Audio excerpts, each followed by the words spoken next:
Merhabalar arkadaşlar, kanalıma hoş geldiniz. Ben stajyer doktor Denizhan Özgan.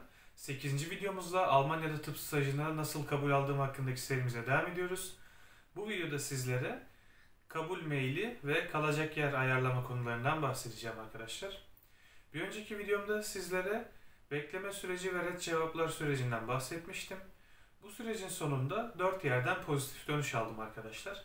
Ancak bir tanesini benim istediğim zaman aralığı dışında bir tarihte staj önerisinde bulundukları için reddettim. Diğerinde ise pandemi süreci devam ettiğinden dolayı stajımın olası başlangıç tarihine 2 hafta kalaya kadar kesinleşemeyeceğini ve bu 2 hafta kalacak olan süre içerisinde herhangi bir zamanda bir mail ile stajımın iptal edilebileceğini söyledikleri için reddettim.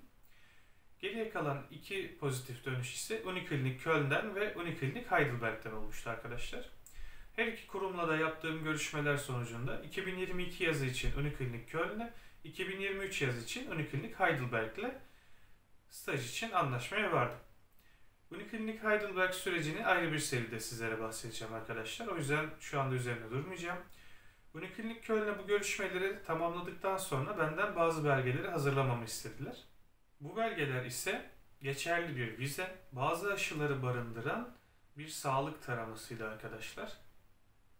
Ve tabii ki takdir edersiniz ki geçerli vizeyi kanıtlayabilmek için pasaportun tamamının taranmış halini istediler. Staj sürem 90 günü aşmadığı ve herhangi bir ücret almayacağım için yeşil pasaportum burada yeterli oldu arkadaşlar.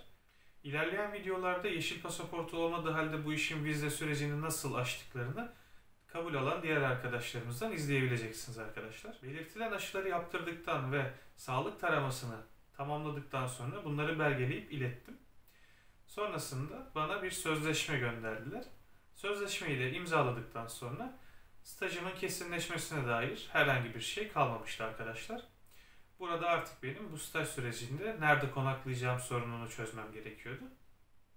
Şöyle ki Almanya'da konaklama sistemi bizdekinden biraz farklı. Orada bir evi kiralayan yahut bir evin sahibi olan kişi bu evin odalarını ayrı ayrı başkalarına kiralayabilmekte. Buna Untermieter yani alt kiracı denmekte. Bu sisteme ise Wohngemeinschaft yani VG denmekte arkadaşlar.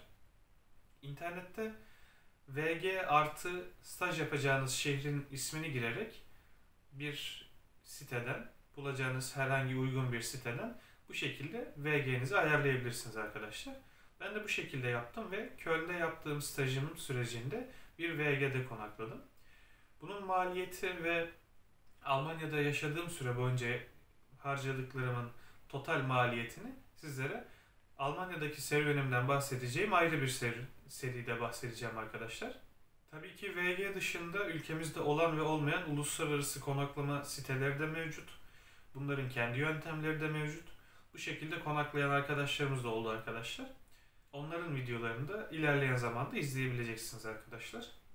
Kabul maili ve kalacak yer sürecini anlattığım bu videonun sonuna geldik arkadaşlar.